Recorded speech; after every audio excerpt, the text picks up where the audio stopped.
ሰላም ጤና ይስጥልን ውድ የማርክ ሶሉሽን የዩቲዩብ ቻናል ቤተሰቦች እንደምን ቆያችሁ? የዩኒቨርሲቲ ተማሪዎች ከመመረቃቸው በፊት ለአንድ ዓመት እንዲያስተምሩ ሊገደዱ ነው።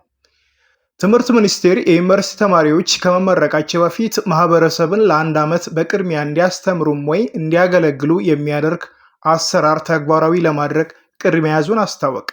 ትምህርት ሚኒስትር ብርሃኑ ነጋ ፕሮፌሰር ዛሬ መጋቢት 24 ቀን 2017 ዓመተ ምህረት በህዝብ ተወካዮች ምክር ቤት የሰው ሀብት ልማት ስራ ስምሪትና ቴክኖሎጂ ጉዳዮች ቋሚ ኮሚቴ የ12ኛ ክፍል ሀገር አቀፍ መልቀቂያ ፈተና የተማሪዎች ውጤት ዝቅተኛ የሆነበትን መንስኤ በተመለከተ በቀረበ ጥናት ላይ ውይይት ሲደረግ ዩኒቨርሲቲ ተማሪዎች ላይ ስለተያዘው እቅድ አብራርተዋል።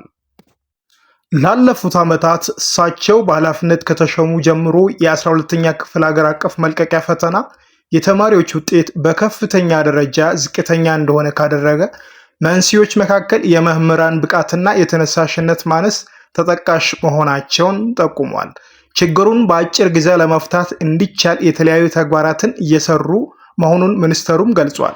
የኢትዮጵያ ዩኒቨርሲቲ ሰርቪስ የሚል መጠሪያ የተሰጠው አሰራር ከ2019 ዓመተ ምህረት ጀምሮ ተግባራዊ እንዲደረግ እቅድ የተያዘ መሆኑንም የገለጹት ሚኒስተሩ በ4 ዓመት የሚመረቁ ተማሪ የ3ኛ ዓመት ትምህርቱን እንዳጠናቀቀ ወደ አስተማሪው ማህበረሰብ ተመልሶ ለአንድ ዓመት የማስተማር አገልግሎት ይሰጥና ማህበረሰቡን እንዲያገለግል ይደረግና እንዲመረቅ ይደረጋል ሲል ተናግረዋል።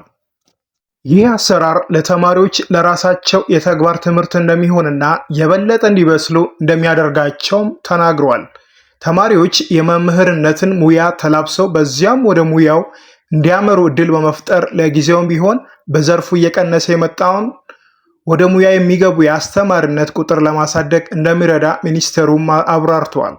በቅርቡ በመምህራን ላይ በተደረገ ግምገማ 100,000 የሚደርስ የመምህራን እጥረት መኖሩን መታወቁን የተናገሩት ብርሃኑ ፕሮፌሰር አሰራሩን በከፍተኛ ደረጃ ያለውን የመምህራን እጥረት እንዲቀንስ የበኩሉን እንደሚወጣም አስረድቷል።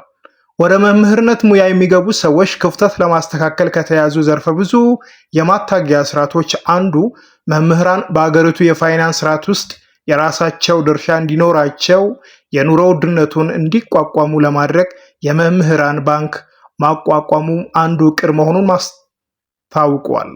ባንኩም በአንድ ዓመት ውስጥ ወደ ስራ ይገባል ብለን እንጠብቃለን ያሉት ሚኒስተሩ በ2019 ዓ.ም ደግሞ በእርግጠኝነት ወደ ኢትዮጵያ ዩኒቨርሲቲ ሰርቪስ አሰራር እንደሚገቡ ጠቁመዋል።